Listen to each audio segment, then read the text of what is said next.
From the Cronkite studios in downtown Phoenix, this is Cronkite News.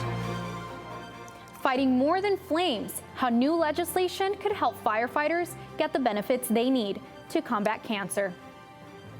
Plus, the future of recycling in Phoenix coming down to a crucial vote tonight. Will the program get scrapped? And it's been a wet start to the work week. So when will we be drying out? Your full forecast just minutes away. Cronkite News starts now.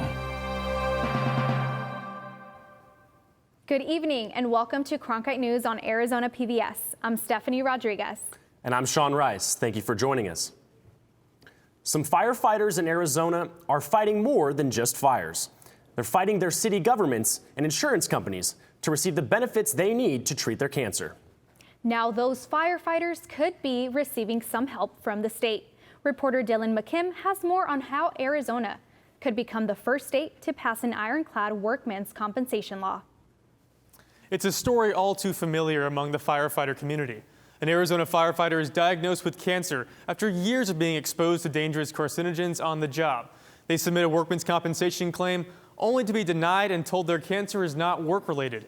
According to the Industrial Commission, 25% of those claims have been denied since April of last year. Now, Arizona lawmakers are stepping in and closing a loophole that they say many cities and insurance companies have taken advantage of. Laundry at Fire Station 504 isn't just a chore. It saves lives. Dirty turnouts were once a badge of honor. Now, that thinking has shifted. We realize now that these unburnt products of combustion are causing our members cancer and killing us. So we've taken proactive steps to get ahead of this. Because of the increased incidence of cancer among firefighters, they're taking new precautions to ensure deadly carcinogens are not coming home with them. And once the fire is out, the firefighters will bring out their decontamination kits. Now, these have trash bags where they can put their old turnouts, and it also has hoses and brushes and soaps so that they can clean their turnouts to make sure all the carcinogens are completely off. And we wash the gross decontaminants off of our gear. These protections were not available to prevent Peter Benzing's cancer. I thought it'd be very unlikely that I would get a cancer diagnosis. Benzing had worked for the Casa Grande Fire Department for 10 years when he learned he had prostate cancer. They were able to determine that they were very aggressive cancer cells. He had no family history of cancer, was in good health, and he exercised regularly. A study done by the National Institute for Occupational Safety and Health found that firefighters have a 28% increased risk of getting prostate cancer. We noticed that a lot of our members, not only within our fire department, but nationwide, were losing their lives and livelihoods to cancer. But firefighters are not alone in this fight. In Arizona in 2017, lawmakers passed a bill that helps firefighters who get certain cancers while on the job. So in 2017, we thought we were perfectly clear that we expected firefighters to be able to file for workman compensation benefits.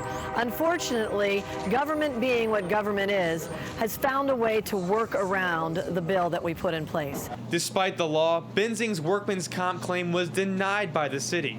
An independent medical exam found there was no hardcore evidence that Benzing's cancer was caused by carcinogens on the job, leaving him with big medical bills, legal bills, and a pile of stress. The two things that fuel cancer cells the most are stress and sugar.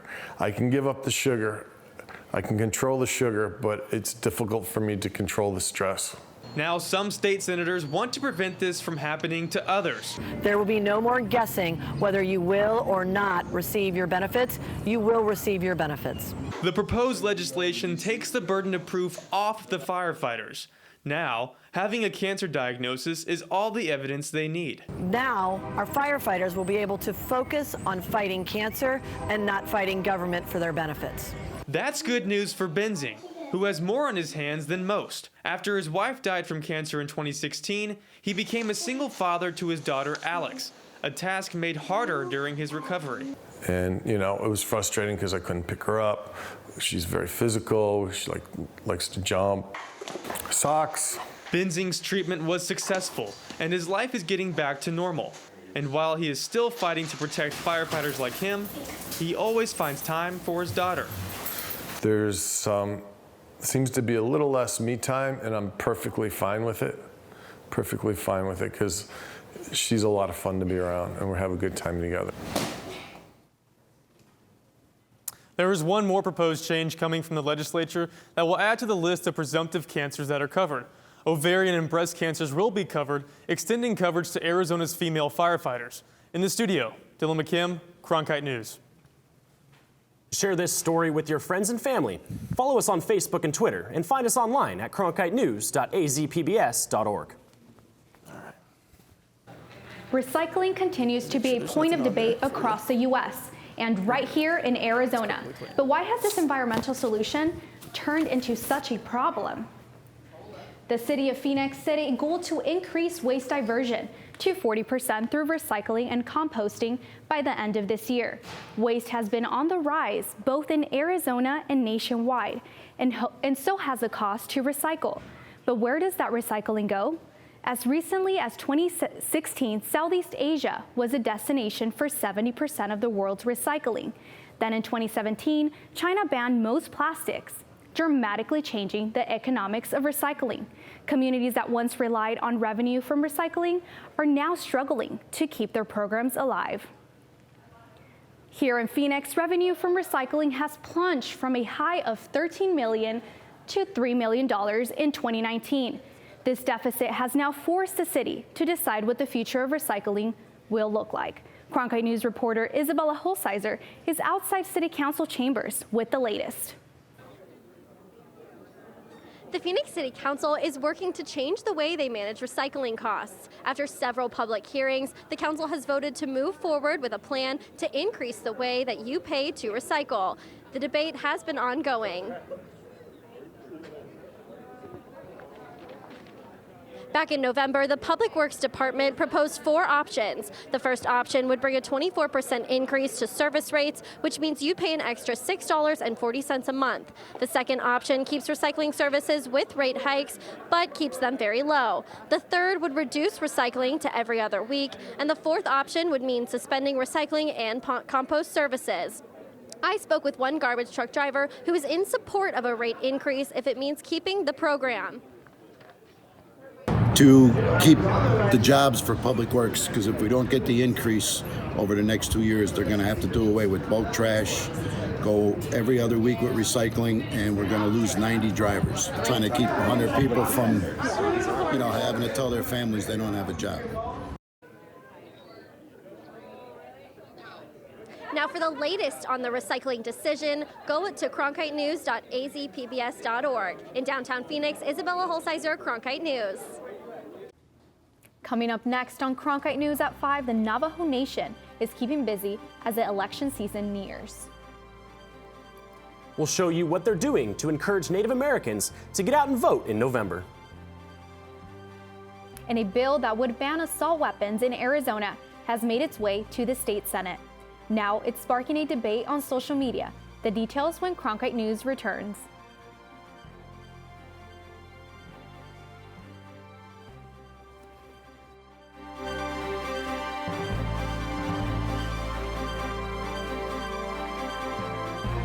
With wildfires, a scarcity of water, and other environmental issues facing the Earth today, it's critical to stay up to date with local impacts of a changing climate. That's why we created Elemental, covering sustainability, a multimedia collaboration between public television and radio stations. From climate change to water conservation to renewable energy and much more, Elemental covers the latest in sustainability news. Find our stories on our website, elementalreports.com. You'll find there's never a dull moment in this house. Welcome to Downton. This house has no secrets.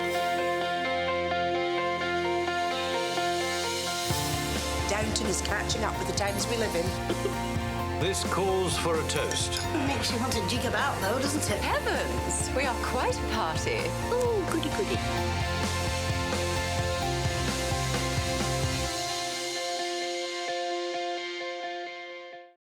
By the year 2050, there will be more plastic in the ocean than fish.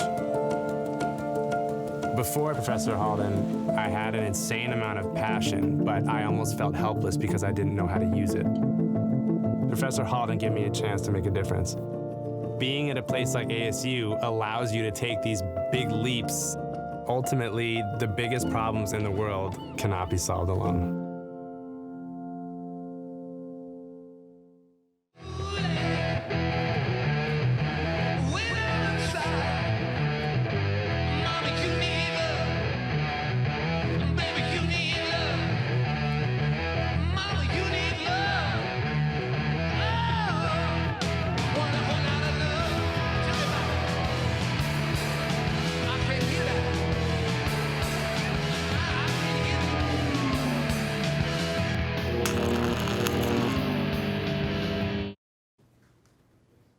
The Navajo Nation is hard at work, making sure the Native vote counts. Alexa Fuenmayor has the details on how they plan to get their voices heard as the 2020 election approaches. During this event alone, organizers say more than 100 new voters were registered or able to update their voting files. The idea is to keep building voter momentum within Native communities as the fall elections get closer.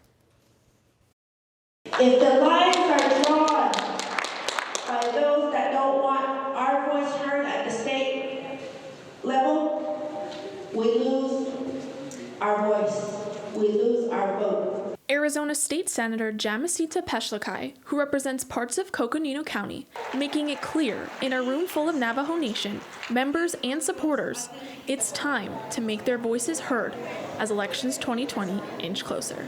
Make an effort, Navajo Nation, to get ourselves registered and get out there and vote and not be too passive. We need to educate our people. We need to have them realize that their vote very much does count. Navajo Nation member ELMER Clark, one of hundreds of people who are participating in voter registration efforts such as this one, taking place over the weekend at the Twin Arrows Navajo Casino Resort in Flagstaff. Vote for people that are going to represent you. The day included speakers ranging from Navajo community members to elected leaders. Current Arizona Democratic candidate for the United States Senate, Captain Mark Kelly, was there and compared his experience as an astronaut to his interest in reaching out to Native voters. It's always best to see stuff firsthand. I mean, I went to space 4 times. We're not going to Google and try to learn stuff about space. We go there. Right, as an astronaut, we go and explore, we go to different places.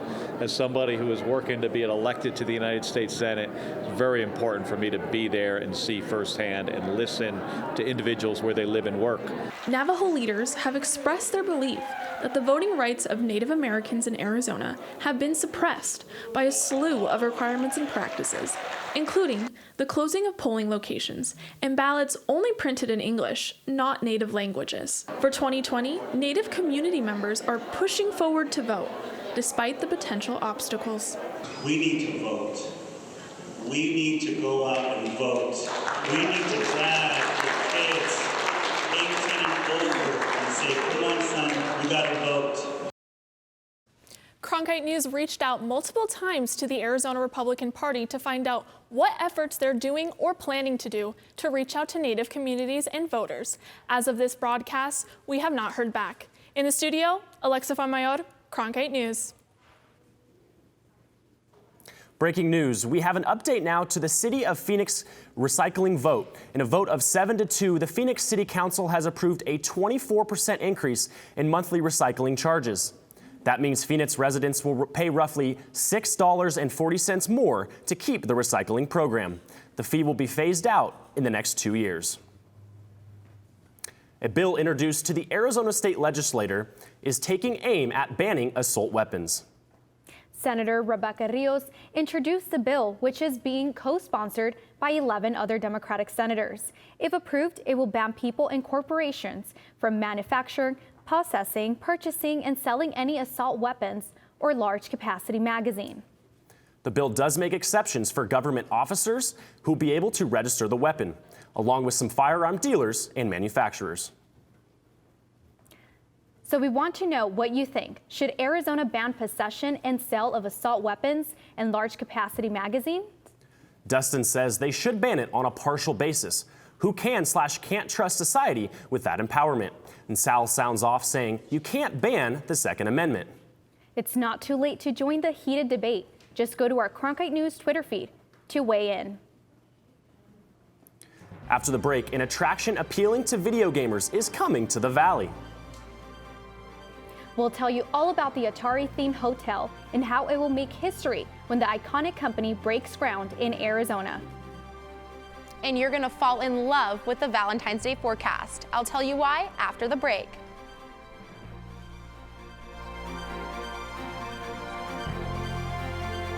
Okay, now I'll switch it.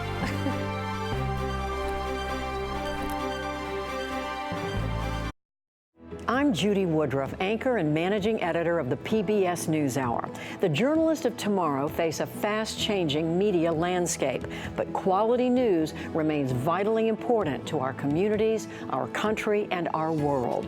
At ASU's Walter Cronkite School of Journalism and Mass Communication, students learn solid, reliable reporting, holding the powerful accountable, and rebuilding the public's trust.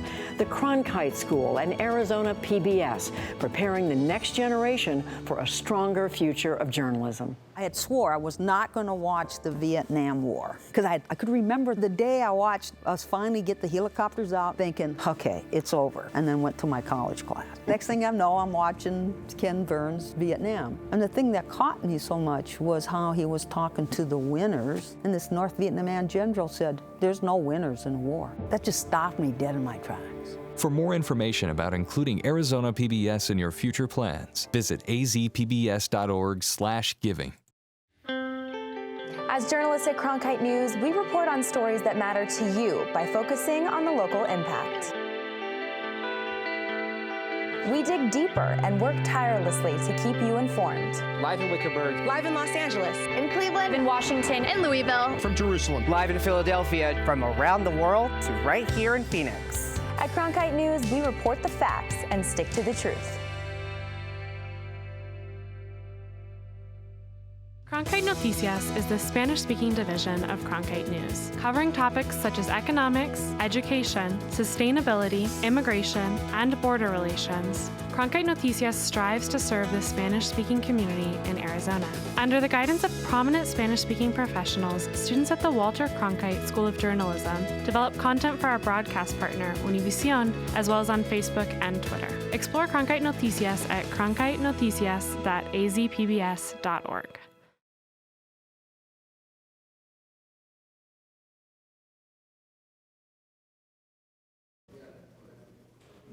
A lot of people are sharing their weather photos and videos online this week. Check out the fluffy snow falling in Prescott last night. And this video showing puppies playing in the wintry wonderland in Dewey. Meteorologist Ian Schwartz even gave us a bird's eye view of the chilly valley this morning. Don't forget to use the hashtag Cronkite News when you post your incredible weather images on social media. You might just see them on TV.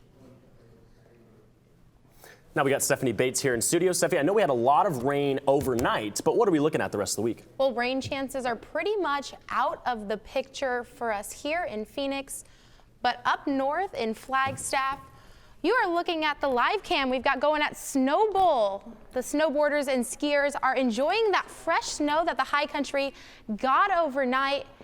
And for today, we are currently sitting at about 58 degrees here in downtown Phoenix with partly cloudy skies and humidity at 39%, which is a little higher than what we're used to for this time of year. Now, as the evening winds down, sun will set right after 6 o'clock, and we're going to trail off into the 50s by 9 and 10 o'clock this evening, making our way to those 40s overnight.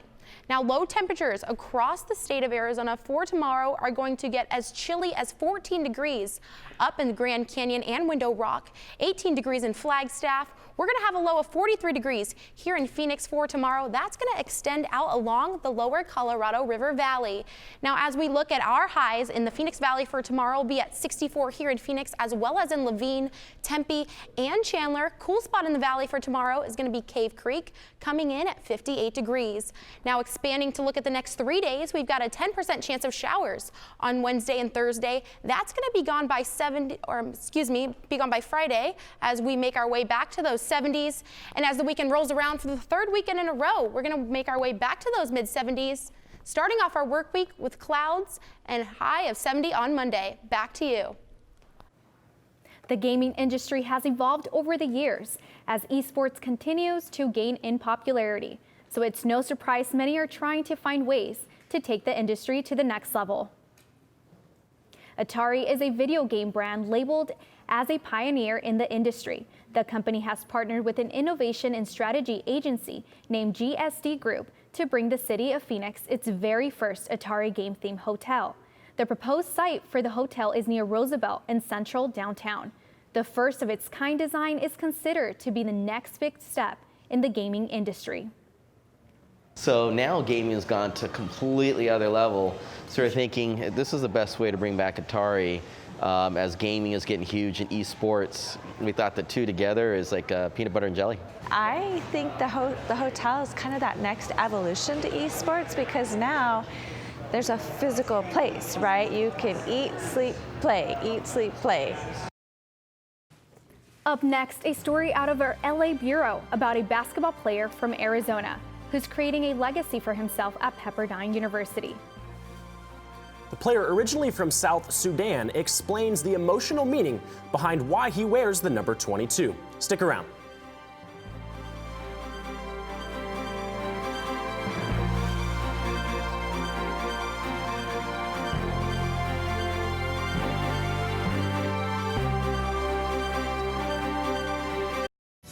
Ready to watch the best of PBS anytime, anywhere, on nearly any device? It's easy with the free PBS Video app. Simply download the PBS Video app on your mobile or streaming device. Now you can watch the latest PBS episodes or catch up on the shows you missed, discover new favorites from PBS, and local content from your PBS station.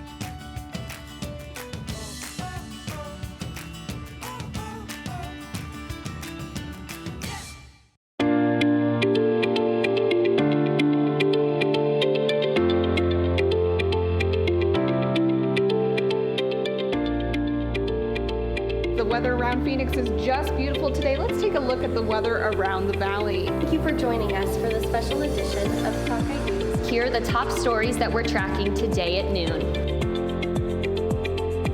Some of the best players for their program. Hey, I'm Rick Steves. You know, I don't go anywhere without my passport. And now, thanks to PBS Passport, you can travel with me and watch all 10 seasons of Rick Steves Europe and all my travel specials. This exclusive streaming service is just for our members. Not only can you see all my shows, but you can see thousands of hours of your favorite public television shows. Become a member today and get your passport. Every day I wake up, my first thought is, how can I serve this community? The biggest hurdle was not taking PTSD personally. Would you welcome, please, the amazing. Everybody that watches this, they say that I am the greatest that they've ever seen.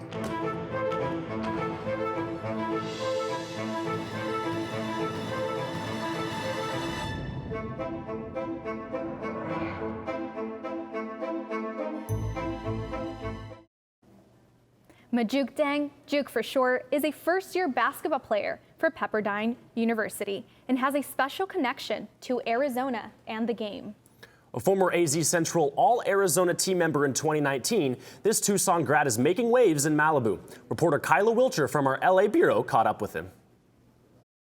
Watching Majuk Dang in practice, it's easy to see he loves basketball. A native of South Sudan, Dang moved to the States as a child, settling in Tucson with his family. He picked up basketball at a neighborhood court after moving to the States, going on to lead South Point Catholic High School to the state semifinals his senior year, wearing number 22. The reason why I wear 22, that's because the morning we woke up in America, January 22nd, and plus that's what my older brother always told me to wear, because he said it was the best thing for the family, and to honor us being in America, it's kind of like a blessing. Number 22 represents life in America and life lost. Dang wears it to honor his late older brother, who was fatally shot in March 2018. So now, I feel like 22 just means much more than just a number to me. He's grown with me, and I think he's still there.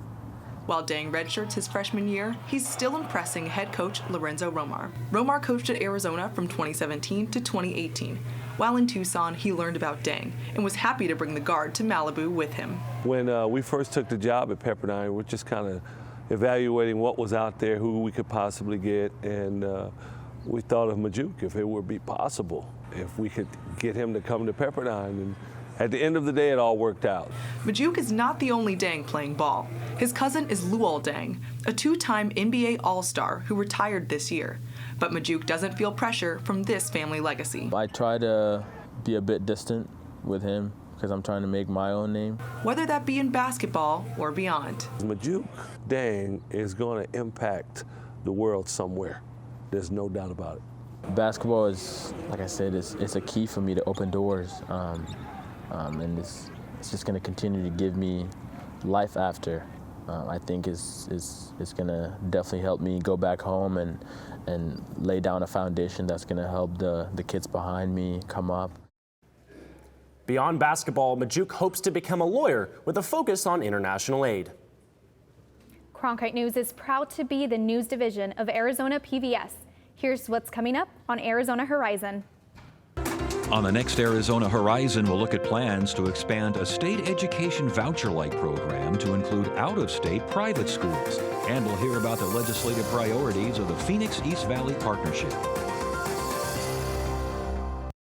That's it for Cronkite News tonight. Thanks for joining us. For top Arizona stories anytime, go to cronkitenews.azpbs.org.